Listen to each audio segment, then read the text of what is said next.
Howdy, folks. Happy Wednesday. Happy hump day. It's raining in Buffalo. Oh, joy to the world. Russ, start us off with the pre-show. You guys, we got a little bit of rain yesterday. It's like 70 and sunny here. Sorry, Mike. I know you've heard that a lot. Anyhow, I can just feel the sympathy coming through the let's talk about Rob Manfred. Not because of the World Series, because of what he's proposing again for next year. He's acting as if fans and everybody are thrilled with the new playoff format and the runner starting on second base in extra innings. Like, he actually did an interview where he's acting like these are good things for the game and people like it. I don't think he realizes people are putting up with it because of COVID and a stupid 60-game season. Yeah. I honestly, when I saw that AP story that I think somebody in our group text or group direct message put in there, I said openly out loud, what an F-tard this guy is. Because honestly, yes, to get through the season, universal DH, fine. We thought that was the one.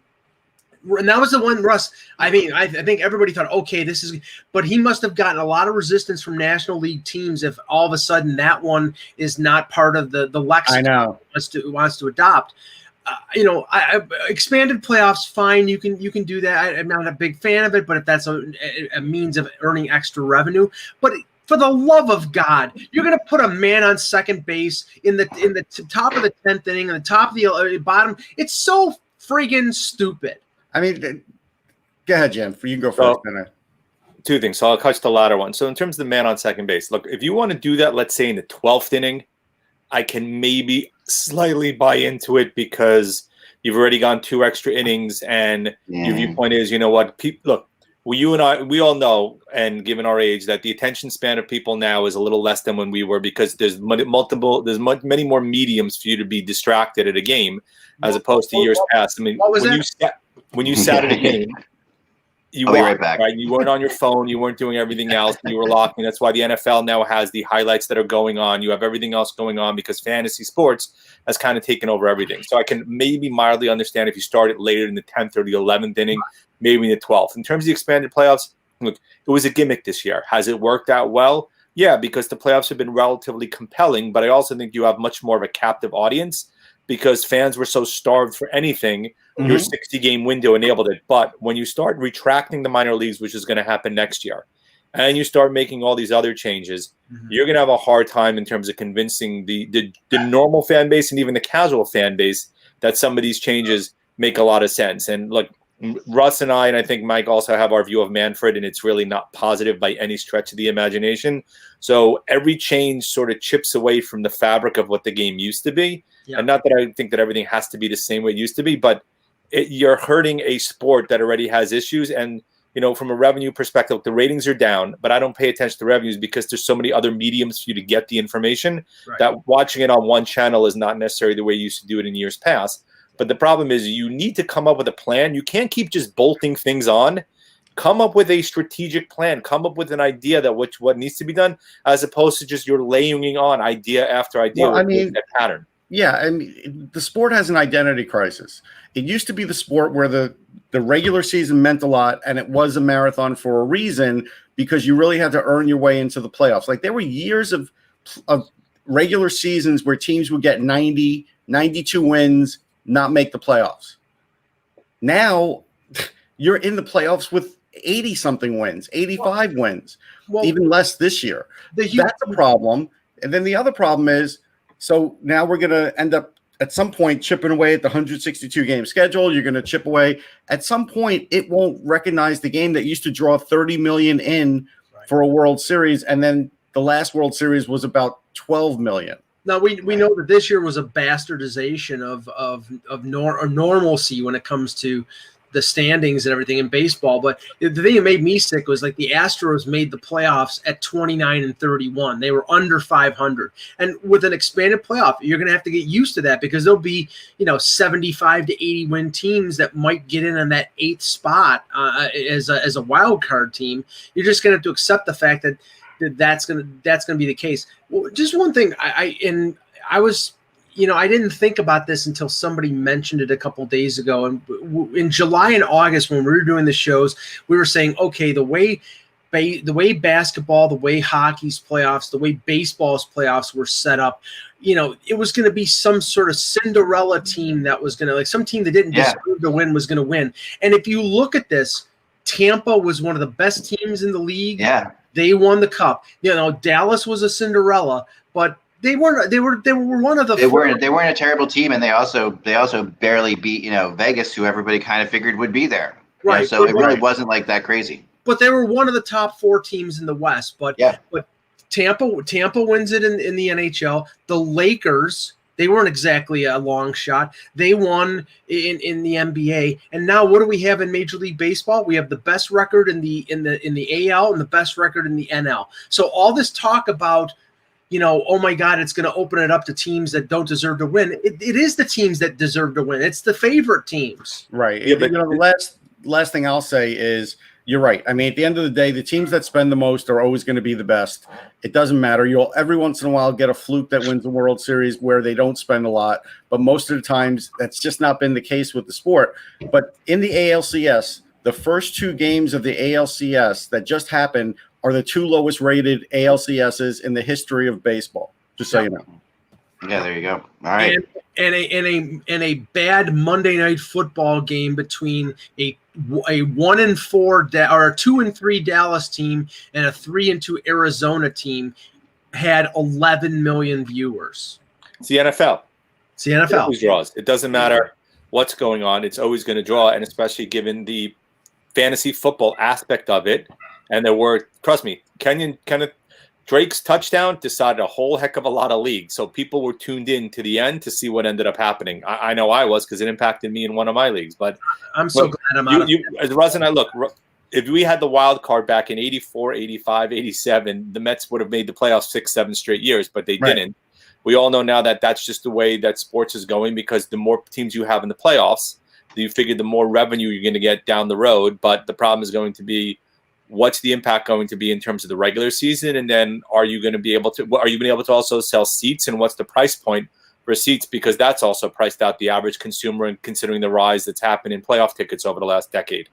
For sure. All right, here we go. Ready, guys? Let's roll. All right.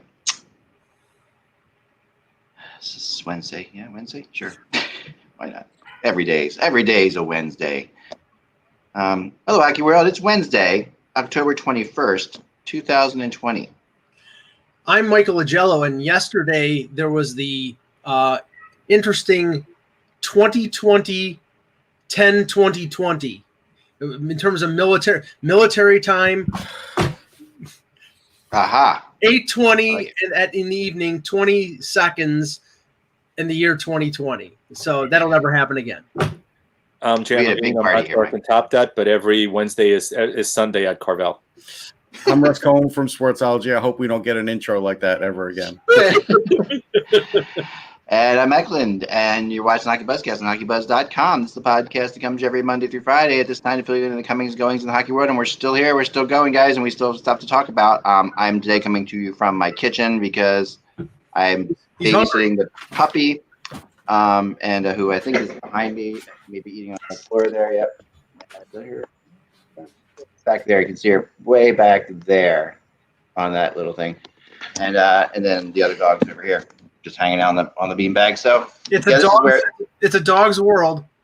This kitchen has become like our home away from home, because in the middle of the night, if the dog wakes up and one of us has to take care of it, watch it for a little bit, and we end up sleeping on this beanbag or big beanbag chair over there, and watching this television behind me that you see. So this is what we've had to do. Really. All right. Anyway, hopefully she won't do that too much. I did give her something big to chew on during the show. I want to get right to this, and I want to see right where we are here. I have some rumors for us today, and I did update 12 players on the rumor chart last night, and this morning. So I want to get to them. And the first I want to start with is Tyler Johnson, who I added to the rumor chart actually yesterday for the first time. And I probably should have added him before, but I really wanted to see where things headed. But now there does seem to be a real possibility with Tyler Johnson, and that is the Nashville Predators, who are definitely leaning, from what I understand, towards Tyler Johnson being their kind of big move. We talked about the Predators were going to do something big. They get Tyler Johnson, they could get a draft pick out of it. It makes some sense. It really does. and there's some logic to it, I believe. And the Predators would get a speedy guy, who can play all over the ice, good center. It would turn out to be basically, when you think about it, like almost like a trade, in a way, of Kyle Turris for like Tyler Johnson. And actually, it wouldn't be a trade, but first of all, if Tampa retained at least say $1 million, which he's a $5 million cap hit, then he'd be a $4 million player, and the Turris buyout is $2 million against the cap. So it basically would be the same money that they allocated towards Turris for 4 years, and which is the same term. So and a better player. Well, that's where I want to go here, because honestly, Russ, I don't know. It seems like a lateral move. I don't know if he's better. You don't think Tyler Johnson's a better player than Kyle Turris? No. Yeah, I mean, I don't see any way you can make that argument. But go ahead, try.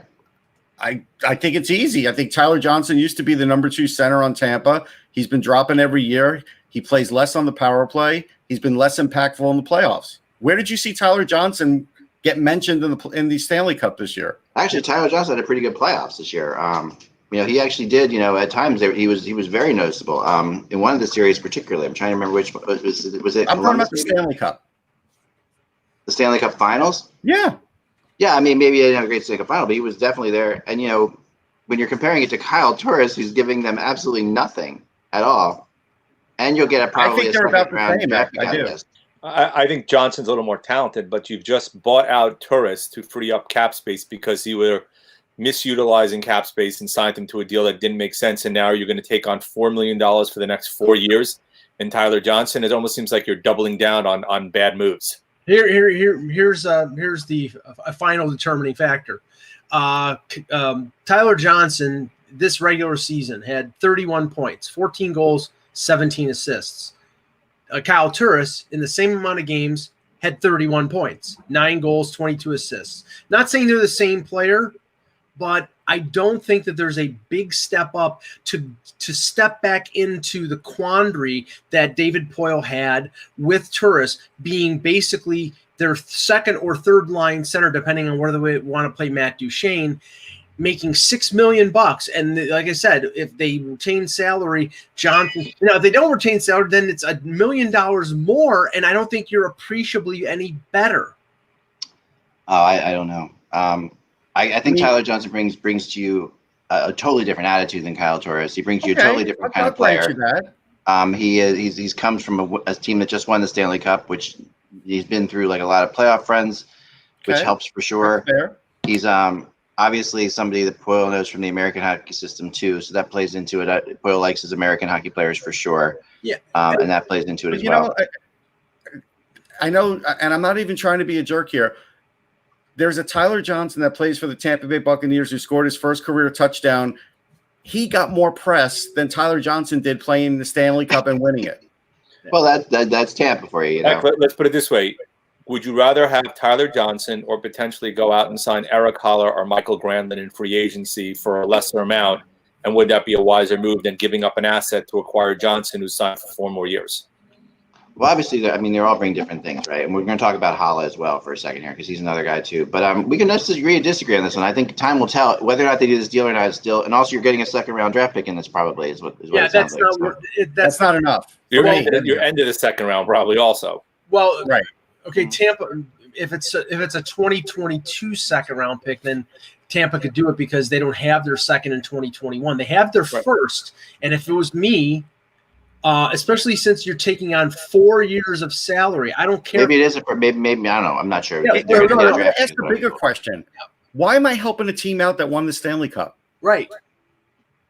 You're helping you. See, they obviously like Tyler Johnson enough to think that they're helping themselves out here. I mean, I would not be helping out the team that won the Stanley Cup, who could easily win another if they lose cap space. Now, you know what? Honestly, if I'm David Poile and I'm going to Julien Brisebois, I'm not asking for an extra draft pick to take on Tyler Johnson. I'm asking to give him a draft pick and something else to get Anthony Cirelli, because Anthony Cirelli is 23 years old? That's the guy I want. I don't want the 30-year-old guy who might be slowing down, who might be too small. When you lose a step and you're a smaller player, you're not good anymore. You can't do it anymore. All right, well, let's move on to Eric Holla. We'll if see he how didn't that have plays this out. contract and he was just signed as a player, I'd say okay. But with all the other things, even with his leadership, not worth it. Okay, Eric Holla.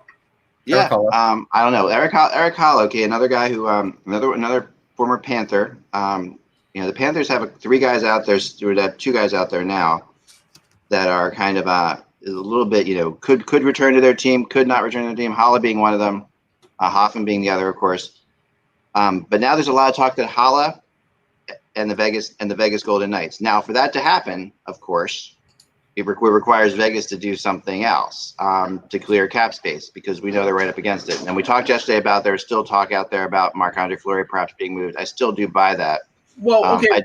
Let's take it from the opposite approach, because if they can't move Fleury and they want to add Holla, and I mean I'm assuming Holla, because Holla scored 29 goals with Vegas in their first year, the year they went to the Cup final. So they see a player that they could bring back in and maybe score close to that again. Or they wanted to keep him originally, they couldn't. I don't think he's getting close to that. Not close, or at least be a contributor. Right, but he'll be a contributor. But if you look at their roster right now, say he's $1.5 million player, something like that. Right. Are you going to trade Ryan Reeves? Are you going to move out Thomas Nosek? I mean, I would give away Nick Holden if I had a chance to. Yeah, me too. But those moves are easier than trading Fleury. I will grant you this. He's getting considerable interest because he's cheap. He's not getting considerable interest because he would severely change the outcome of a team. Right. No, he's a solid third-line center in Vegas. Yeah. You probably put him in that spot, right? To me, that's probably the best spot for him. How many points are you expecting, Jay? You also play Chandler Stevenson, who I like, $2.75 million for the next 4 years, which in the current marketplace looks to be a bit of an overpayment as well. And you have but how many points, Jan, are you going to get out of him? What are you getting out of Eric Holla? How many points? I mean, last year. Yeah, I mean that's the hope. He had a horrible year last year. I agree with you, but I'm saying he could be actually no. Let me just say. It wasn't that. In 48 games, he had 24 points, 12 goals, 12 assists. So that averages out to a 40-point player. Now, but he's not going to play second line. He'd be third line in Vegas anyway.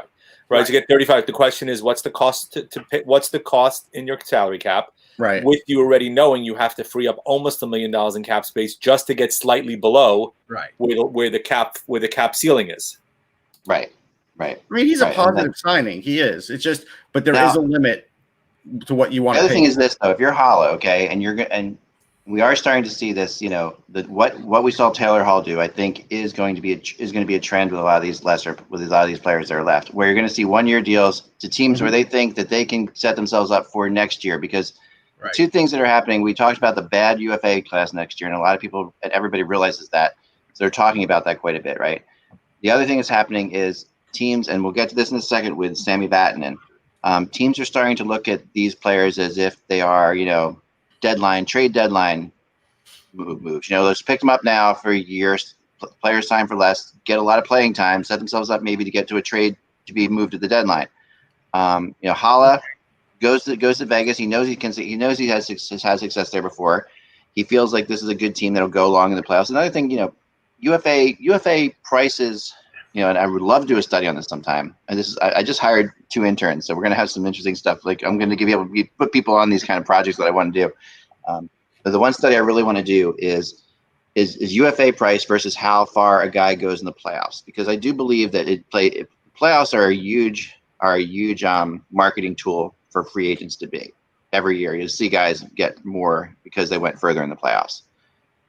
And so if you're Holla, so that you could say Taylor Hall, might not have done the best thing there by going with Buffalo, who might not go far in the playoffs or make the playoffs at all, but he did get himself a good center to play with, and he's going to give himself all the power play time in the world that he wants and everything like that. So, Hall's going to put up some serious numbers. Holla, though, could be looking at $700,000, go there, play, play for the minimum, but set myself up next year really nicely. Go to the Stanley Cup, semifinals. The Vegas Knights have an unbelievable winning percentage in the playoffs. It's like they're incredible. So I mean, I get why Hollow would want to go back to Vegas. You don't need to be a rocket scientist to discover that. I mean, they came within a round of getting to the Stanley Cup final. They're going to be a Stanley Cup contender. If he wants to win a cup, going there is a good idea. That makes perfect sense. And he may be prepared to take less on a 1-year deal to go to a team where, if he's part of a winning team, he can turn that into a 2 or 3 year deal next year. I get that. But the thing is, I think the Hoffmans and the Vatanens are more in the Taylor Hall category, Russ. I think they're going to be looking for whoever is going to pay them the most. I agree with that. I mean, look, when we're talking about Hollow, we're talking like the 25th best free agent, right? I mean, GMs are not going to bend over backwards to try and fit him in, especially if they're in cap trouble. They'll give it a go, but they're not going to go crazy. With someone like Vatanen, he's in a weird spot because he's not an elite offensive defenseman. He's not an elite skater. He's good at everything. He's not great at anything. And so nobody wants to pay $4.5 million for that anymore. It's funny, man, I have a slightly – because if they did, they would have signed him already. Vatanen last year, he was really highly sought after, at the trade deadline. Got a first-round draft pick. I mean, that's not the guy like you're describing right there. No, remember, he was traded when he was injured. They didn't get as much as you think. Oh, right. But in the past, yes. I mean, he was that. I mean, the question of durability, because remember, he's 5'10", 185 pounds. He's not a big guy. And last year he only played – well, actually, he's had injury-plagued season. This is the second year in a row he's had an injury-plagued season. Right. So – and that plays into it for sure. Yeah, it does. And think about it. We're at this late date in the sense that a lot of cap space is gone. Who's going to want to pay more than like $3.5 million for him? Yeah. No, I mean, the New Jersey got Yanni Kukkonen, Frederick Claesson, and a 3rd-round pick. Yeah, it's not a haul.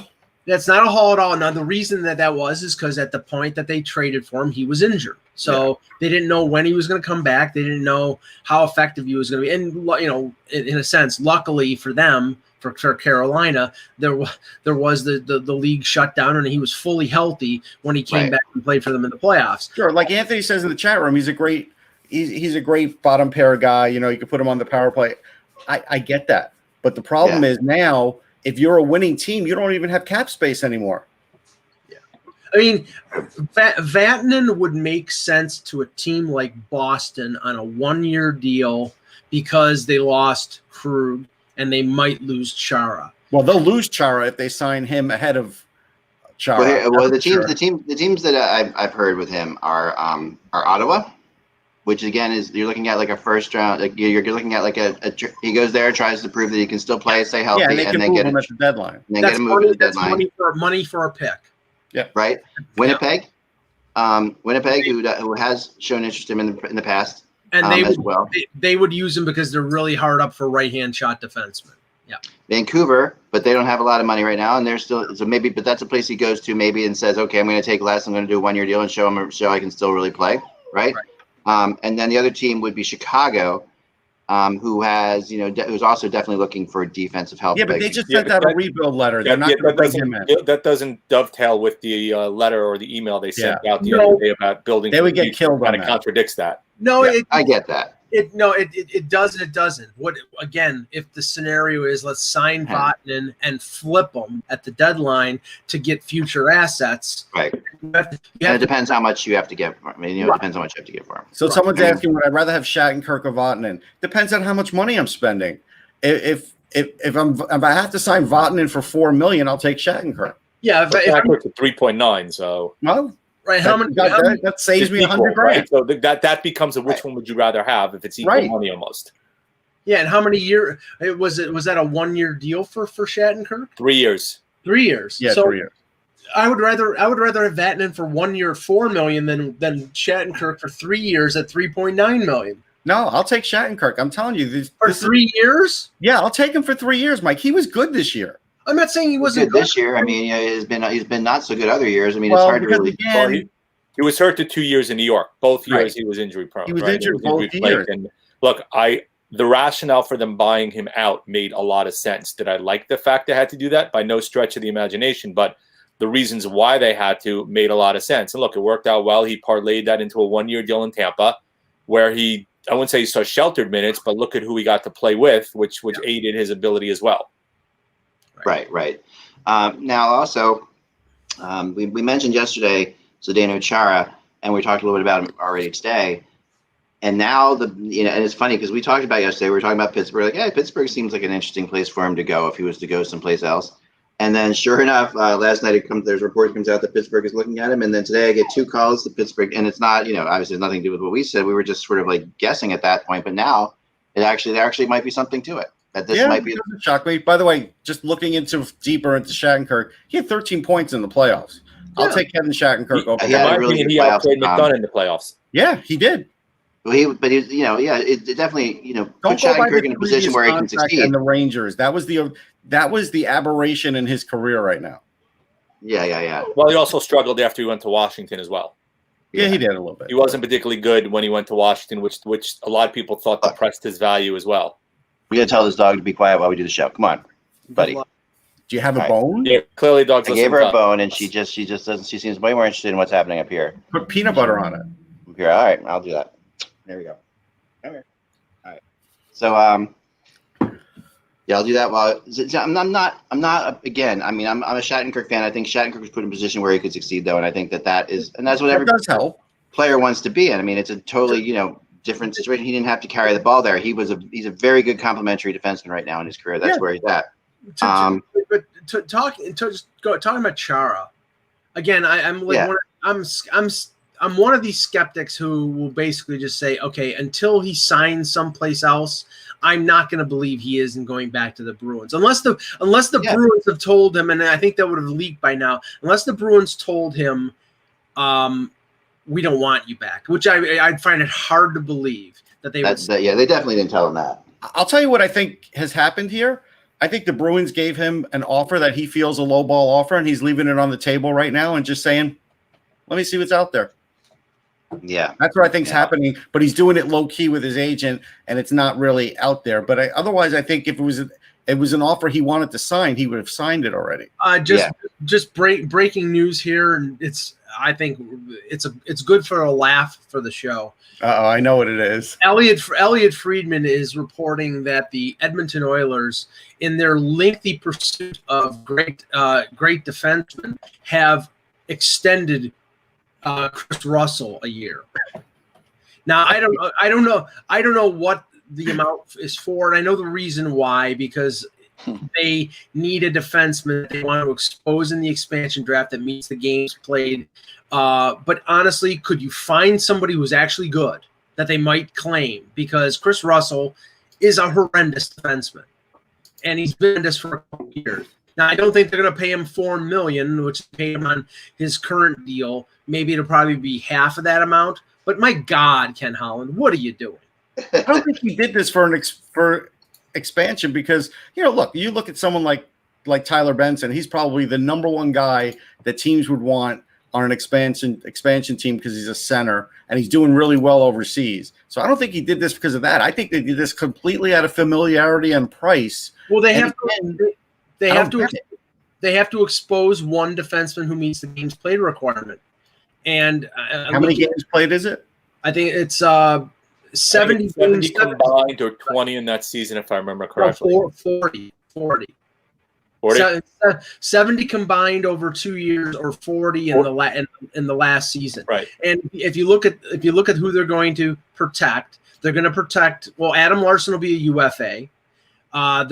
So will Tyson Berry. They'll protect Nurse and Clefbaum on their blue line, and probably Ethan Bear. Okay, so they have to expose somebody, and they don't want to expose. I don't know if Caleb Jones would be. I think he's probably exempt. Probably. Yeah, I think he's exempt. And so is Evan Bouchard, and so is. Bouchard is definitely exempt. So yeah. Well, hold on. Is Brandon Manning still under contract with them? No, he's a UFA. Okay. So he would be better.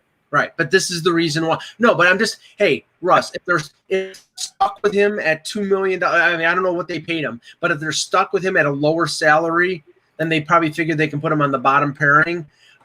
But you have to play him for 40 games. I know. But how many games did he play last year? He played a full season last year. Right, so he's already probably hit the requirement.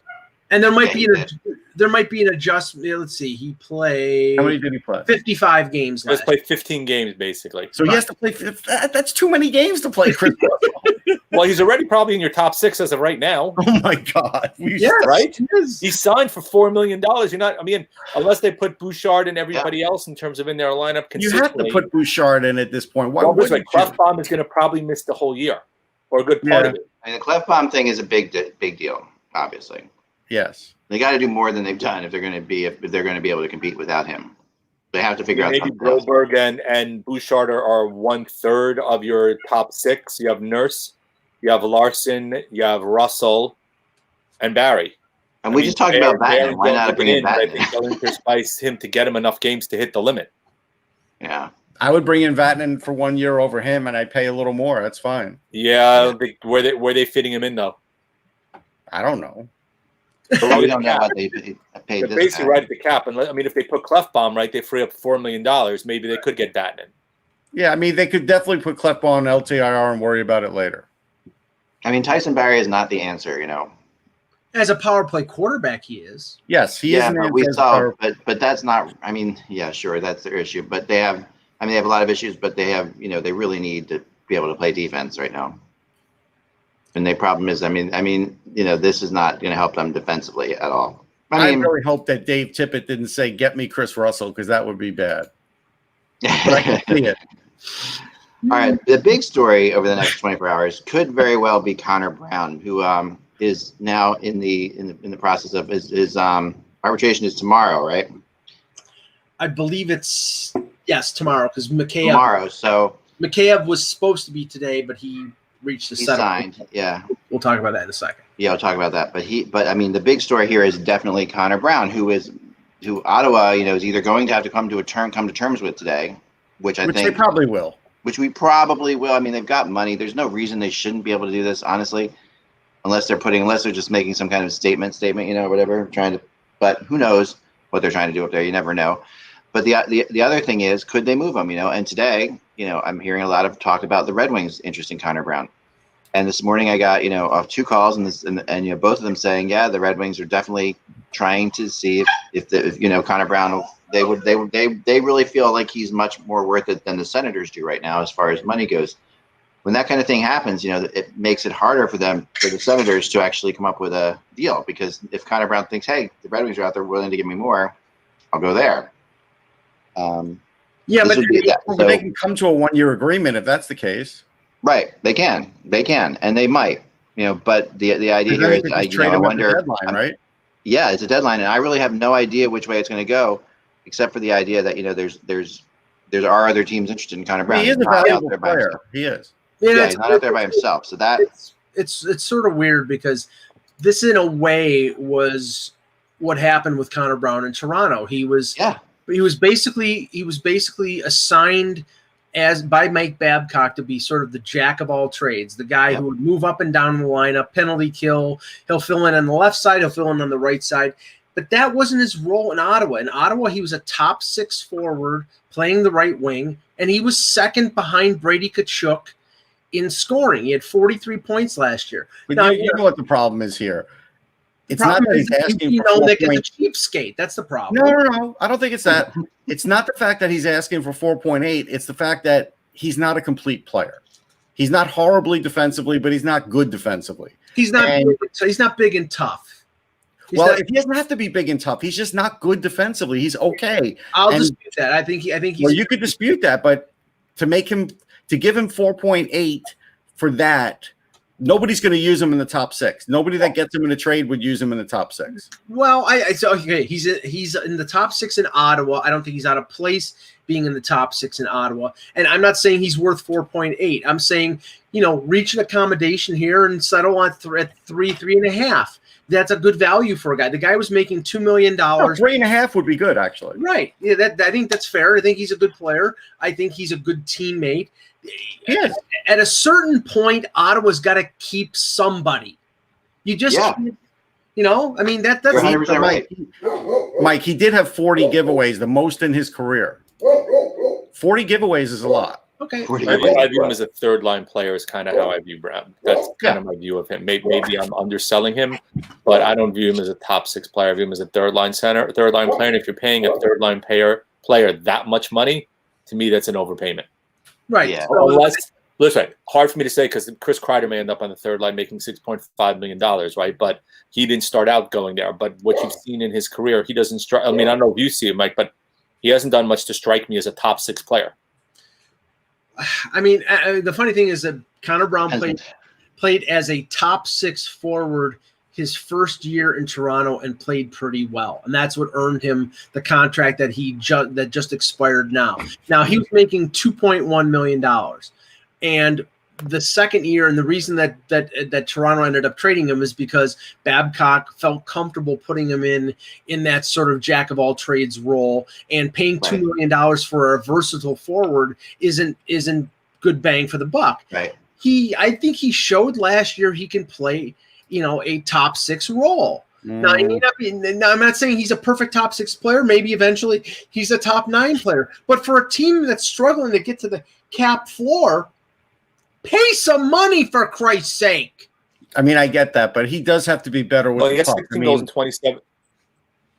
He had 16 goals and 27 assists last year, right? Yeah. So recency bias is going to have an impact in terms of the contract he gets. Look, maybe I am underselling him. Maybe he can be a top 6 player. Look, I'm not arguing with Ottawa. I mean, Melnick needs to be a guy, but this is an age-old story with that franchise in terms of paying guys. And this is the point here. I think, no, you don't want to pay him 4.8. I think, and obviously in every arbitration situation, at least the ones I've seen so far, Ilya Mikheyev, the Leafs offered him a 2-year deal at $1 million, and he asked for a 1-year deal at $2.7 million. So the gulf was almost $2 million, and they settled not even in the middle. It was a 2-year deal at 1. He got squeezed, but he got a bigger raise on the back end. Obviously, here's the other thing, though. Yeah. So not only do I not think he's great defensively, he got 20 minutes a game in Ottawa. That's 7 minutes more a game ice time than the previous year. Right. That's another reason he got those 43 points. Where is he going to go? Hold on. Where is he going to go that someone's going to give him 20 minutes a game? Detroit. Yeah. New Jersey. Maybe New Jersey. I don't even know about New Jersey. Not with who they have there. I mean, it's not a guarantee with New Jersey. You have Hischier and Hughes down the middle. You already have Gusev on one wing. You have Palmieri on another wing, right? Who's he going to play? Where's he going to get 20 minutes a game in New Jersey? I don't think he's second-line player in New Jersey. Second line. Maybe he'll get 16 or 17 minutes playing on the second line. Palmieri, Hughes, Gusev. Maybe he's beating out Jesper Bratt. Maybe he's beating Andreas Janssen. I don't know about that, in my opinion, New Jersey. Yeah, Janssen and him. I mean, I think I'm not sure. And that's why the salary's not right. Yeah, but what's Janssen making? Janssen's making 3.4. Okay. Right. The only why reason should Connor Brown make $1 million more than him? I'm not saying he should. I'm saying it should. Okay. I think his salary should be somewhere in the middle of what he asked for and what. No, but this is where I'm backing Ottawa. He got opportunity in Ottawa. He wouldn't have gotten anywhere else. He got more points, and because he was a second leading scorer on a team, he thinks he could ask for 4.8. On the regular market, if he was out in the market, he would not be getting close to that. No, and like I said, I think that as we saw with Mikheyev, the players out there are loading up their offers. Connor Brown's not a $4.8 million player, and Mikheyev is not a $2.7 million player either. All these arbitration cases, you're going to see them probably go overboard thinking that they can settle somewhere in the middle. And like I said with Mikheyev, he didn't settle in the middle because there's no. Remember, once you start the hearing, you have to wait then. You have no choice. Yeah. You can't. It's not like years past where you can negotiate after you go in and wait for the ruling. You're bound by the ruling. In my opinion, Mikheyev kind of got screwed a little bit in terms of what he got. I thought Toronto kind of underpaid him based upon what we saw early on until he got injured. Right, but he got the money in the second year. He got over $2 million on the contract in the second year. Apparently, they had agreed upon a certain amount, but then they recognized that with their cap the way it was. I think the benefit here was I think they were originally going to go for a 1-year deal, and they went for the second year to spread the cap space out a little, spread the cap hit out a little bit, but it also is beneficial to McCabe because he's a UFA after 2 years, so he gets to walk right into unrestricted free agency. All right, this just in. I just got this rumor as I was away there for a second. Darcy Kemper to Carolina was what I was texted. I don't know what it means. I'm not may obviously know what it means, but I don't know if it's definitely done or I'm trying to figure out, is this just a rumor? How much can they pay him? It's a good question. Well, he's under contract already. So he's $4 million. Can they fit in $4 million? I didn't know. Yeah, that's right. Reimer has to be going back if they trade it because remember, Reimer is $850K in real money, and the cap hit is less than Kemper. So I would think that if there's a Kemper to Carolina deal, Reimer is part of it. So can they take? It's a rumor, but it's just a rumor. My guy says, but he says it's far along. It's like 75% along. All right, but do they have over $3 million in cap space? Is the question. Who? Carolina. Well, I mean, okay, Reimer's 3.4, Kemper is 4.5. He's 3.4. I thought you said he was 800. Oh, okay. No, his real money is real money. Gotcha. His real money. But yeah, no, he's a $3.4 million cap hit. So the difference between him and Kemper would only be $1 million and $1 million. That wouldn't make any sense though. For that makes no sense. No. Arizona's only moving Kemper if they can get him again without taking any cap space back at all. Correct. Well, I agree with that on that. Good luck. But no, but I think that's right. The only way they would do it. I mean, it's not cap space. It's money, and that's they don't care about cap space. That's true. That's true. Yeah, with Reimer, he's only owed $850,000. So you're gotcha. I'm sorry. So is this the last year of Kemper's deal? No, he's first year of a 2-year deal. Oh, he got an extension. Well, then that makes a heck of a lot of sense, actually. Right, and I'm sure there would have to be more in this deal. I'm sure Carolina would probably be giving them back at least a second round pick because we know Arizona has no picks because they're cheaters. Right. Well, you better get a lot more back for Darcy Kemper. You're not just giving him away. Yeah. No. I would. Yes, I'll tell you what I would. I don't have any rumors. We're all just speculating on names here. Like how about Jake Bean a number 2 and James Reimer? Yeah. Meh. How about a lot? It's good though. That's not bad. I mean, it's a good start. It's a good start. Something like that. The second is probably a high set. I mean, James Reimer is literally just a replacement, right? So I don't count. It's just a salary wash. Right. I don't count him. So really, you're talking Bean in the 2. Right. For Kemper. Which I think would make sense. Yeah. Because I would take that. Yeah. Because remember, in this market, I think that's actually pretty good. Remember, 1/2 of the Arizona defense are unrestricted free agents at the end of this year. Mm-hmm. Demers, Yarmulson, Goligoski are all UFAs. Yeah. So they need bodies. I don't have anything to report on Matthew Barzell. I did a lot of work around yesterday to try to find something out. To the point where I almost feel like this is going to be like the Nylander of our off season. Like this is going to be on and on and on. Nylander. To go along with the Lou Lamoriello motif, Matthew Barzell is in witness protection. So much for those offer sheets, huh? Yeah, so much for those offer sheets. I mean, nothing at all. This is going to be the year of the offer sheet, part 22. Well, Russ, can we now say? And I don't want to mention the C word that was so noted, so mentionable when it came to Major League Baseball in the 1990s when it came to free agents. But if a Sergachev or a Cirelli or a Barzell does not get an offer sheet, then you have to say it's just teams are not going to offer sheet other teams. Right. It does seem like the offer sheet's back off. I think what's killing the offer sheet is there's not collusion. Revenue. I think. What was that? Revenue. Yeah, it's just flat out. It's the flat cap. It's also the fact that the cheapest thing you can get and the best thing you can get are draft picks. Like draft picks are going to come in, they're going to play for 3 years for cheap, and they're good, and young players are better now than they've ever been when they come in. There's just a lot of reasons why you wouldn't do this. All right, but here I want to play an exercise here because I kind of wonder about this one. The Islanders are going to have to play off future earnings in this signing. They're going to because they know next year. Right. The year after this season, they're going to have a nice new arena, and it should be full. So Barzell knows this. There's no way Barzell's jumping at a bridge deal. He's probably walking in and saying, "Look, the least we'll take is like an 8x8. Can we sign that now?" And I kind of wonder, what would be the hesitation? I wonder too. I don't know. Free up cap room to be able to do that. Well, didn't they know that though a year ago? I agree with you, but you have Pulak you need to worry about re-signing, and you have Barzell. But he's your number one guy to worry about. Like Pulak, I'll get to you. Well, Lou usually is so far prepared, but this is the first time I've actually heard him say to people like he doesn't honestly know how this is going to work out. Like he's not right. sure. And this which is really out of way out of character for him. Look, this isn't his fault. Look at that defense. Happened, and it did screw up a lot of future plans for a lot of teams. Right. Oh, Russ, look at that defense. You have Letty. Yeah. You have Boychuk. You have two guys that are carrying. Grant. You have Mayfield. You're hoping Dobson ends up replacing Taves. You're hoping Pelican Pulak is your number one pairing. Okay. So let's say you sign Pulak. Let's go with your theory. You bring in Pulak, you give him his deal, and Barzell goes, you know what? I'm going to hold out until I get the deal I want. No, I'm not saying right, but I'm not saying how good are the Islanders then? Is it a 1 and a 1A situation? The real problem with the Islanders right now is that you have $14.5 million in salary that's dead money.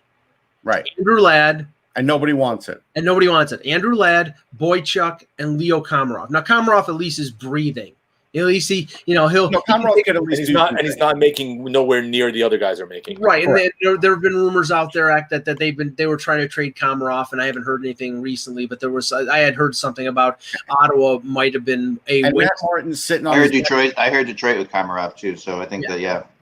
And Matt Martin's sitting on his deck in flip-flops waiting for the call, but he's going to be waiting a long time. Yeah, him and Corey Schneider are having a Mike's Hard Lemonade waiting for a contract. I agree with you. They have Bode Wild, but Wild, the jury is very much still out in terms of what he's going to become. And he's nowhere near ready to reel into that lineup. Yeah, he had 2 points in 20 some odd AHL games. So but it's the risk. It's the risk of Wild, and actually having him in. Trotz won't allow having him and Dobson in there at the same time because God forbid, you have too many rookies out there. I want for the last 10 minutes today. Let's take some questions, guys. Throw in the chat. And then, go ahead. I was going to say that, and then we can save the division talk to the next day. But I wanted to pivot and ask Russ this before we take questions because it's going to be interesting. I mean, I heard some talk about there was some chatter about the World Junior and about they're going to go in the same bubble in Edmonton that there was. Yeah, same hotels, everything. Same hotel, same everything, and.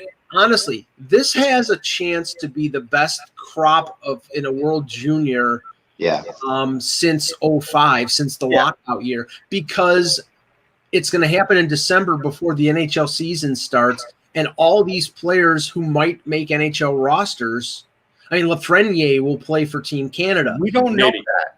We don't know that. Yeah, Nick Robertson. I wrote about that yesterday. He's played twice already, remember? Right. The injury risk because he got injured last year still has to be in the back of your head.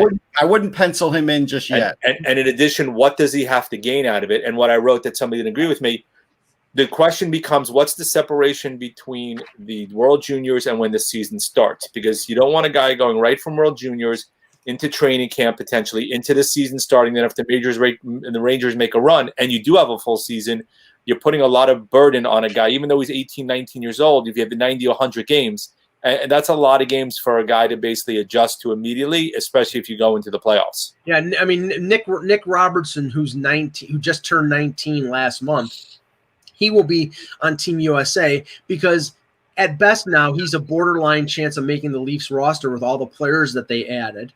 Right. Now, Russ, is the cutoff December 31st in terms of birthdays for the juniors? I think so. I think it is. Yeah. It's under 20, right, Russ? You have to be under 20. Yes, under 20, yes. Yeah, so a guy like Höglander wouldn't make it for he wouldn't make it. But as an example, though, Lafreniere, the Rangers may still say, you're not going. I know you haven't been in camp, but guess what? You're too big of an asset now to have us allow you to play.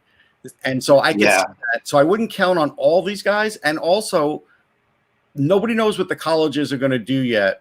Because this is now, instead of it being a shorter situation, like, they used to be gone for 2 weeks. Now they're going to be gone for 2 weeks and quarantine period too.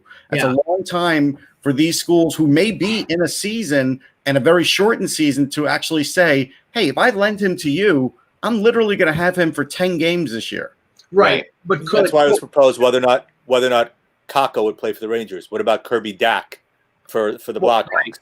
Right. Cole Caulfield for, I think the Blackhawks would allow Kirby Doc to play because they're rebuilding. And so that would go with the rebuild and say, you know what, it's better for him to play there. Let's do that. Also, how much does this change if we're starting February 1st, versus January 1st? I think it does make it. I think it has a substantive impact because it's going to end January 5th. You still can let a guy rest for the 2 weeks before training camp, right? And then start training camp. Let's say the 20th, for example. Yes, if you started it in February, just about everybody we're talking about would be there. Right. Yeah. And Montreal would let Caulfield go because Caulfield is at Wisconsin still. He didn't sign a contract. So, what would they care? And right now we don't know when the NCAA season is going to start. It could start in February. I'm not saying Lafreniere shouldn't go. I'm saying the Rangers may not allow him to. Well, the thing is, right, but you talk about college, right? So if you talk about the level of competition, Caulfield going there is going to face a higher level of competition than if he was playing college games. Sure, but you want to see him in that scholarship. I'm giving him a scholarship, and this isn't a regular season. We may only be playing a 25-game season. Right. All right. Questions? Question that Matt has. Russ, any thoughts on the 2021 draft? None. I've been wondering this as well. I mean, it's early. Is there a big guy out there though, or is there a Lafreniere out there? Is there a Lafreniere? There's always a great player. There's some great. No one really yet that's come to. I'm not even going there right now. That's fine. I'm not even focused on it. I get it. There's a question for you, Mike. From Bardicus is giving.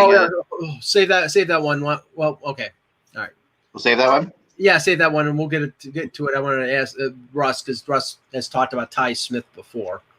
Do you think that Ty Smith makes the Devils roster? I do. Because Ty Smith is really good all around.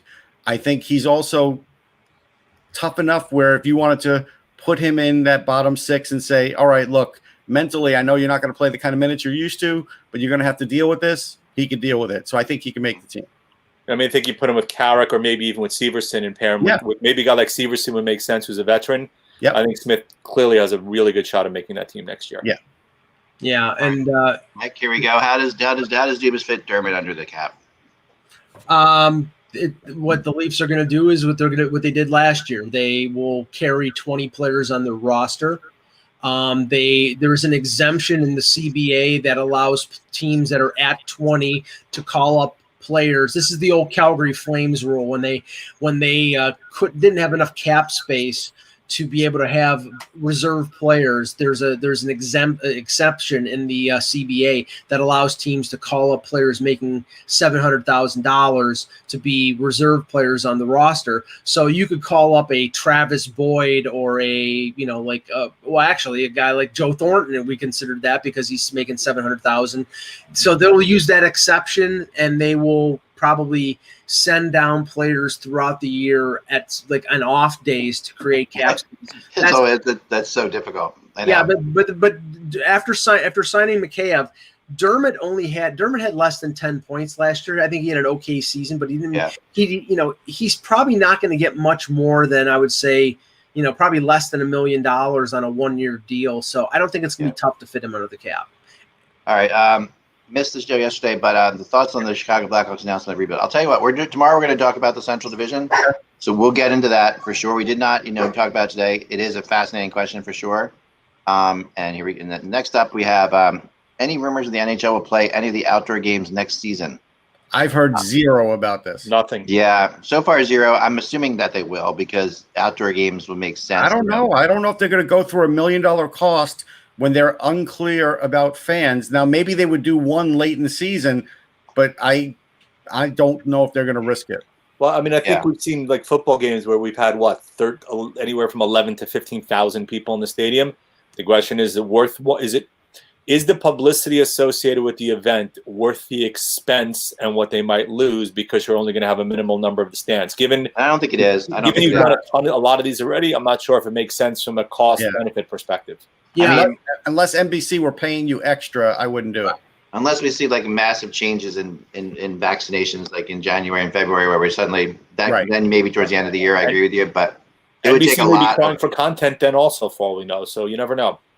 The big thing about some of these outdoor games that people don't realize is the event around them, which is like the NHL, like we'll set up booths where they have all kinds of the NHL experience basically.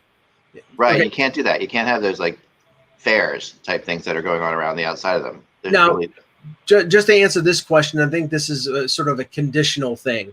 Esmer is asking, some Devil fans think that Kevin Ball could make the team. Kevin Ball was the big defenseman that they got in the Taylor Hall deal from Arizona.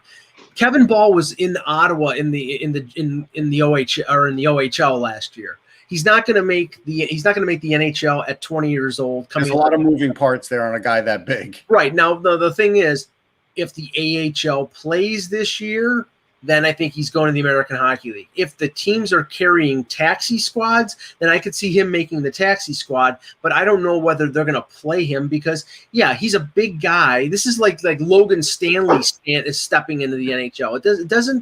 That's not going to happen. Really, it's not.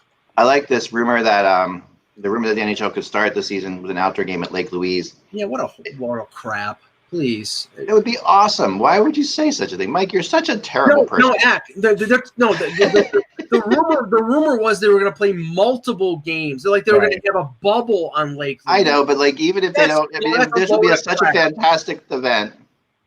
Even if they just played a couple games, it would be a wonderful game. It would be a wonderful. What happens when they fall through the ice?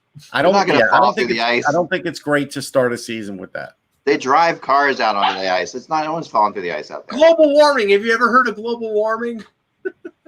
Oh my gosh. It's a bad idea. No. It would be phenomenal. No. All right. How about this? How about my backyard? I'm all for that. Listen, absolutely. I'll be happy to do another report beforehand. Is there a fox? You'd have to battle the foxes who still live underneath the rink right now, Russ. That family of foxes, I wouldn't get too close. The babies are still pretty young. They could really take you out at the knees. Are there foxes on the run? These foxes are pretty scary. I'm afraid to put my dogs out there. Like we've actually fenced off an area where the dogs can't get to, the foxes can't get to because it's like a pox and all fox. Yeah, these puppies won't stand a chance against them. The dad fox is pretty darn big. They'll be a nice snack. But we set up GoPros out there and film them all the time. It's a lot of fun. All right, it's all the time we have for today, guys. Thanks so much for joining us as always. And we got another question here. No. You hurt my feelings, Mike. Sorry, Flamester.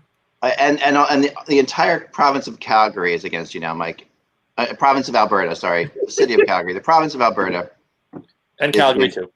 Yeah, I mean, come on. I have been to Lake Louise and I've been to Jenny Lake up there and a couple awesome places up there, and that would just be absolutely phenomenal to see. So that's all I'm going to say about that. Oilers fans always hate me, but Sean Vetter and Ryan Garner are on my side. So yeah, they're on your side because they hate everybody else too. Remember, without the buzz, it is just hockey, guys. We will talk.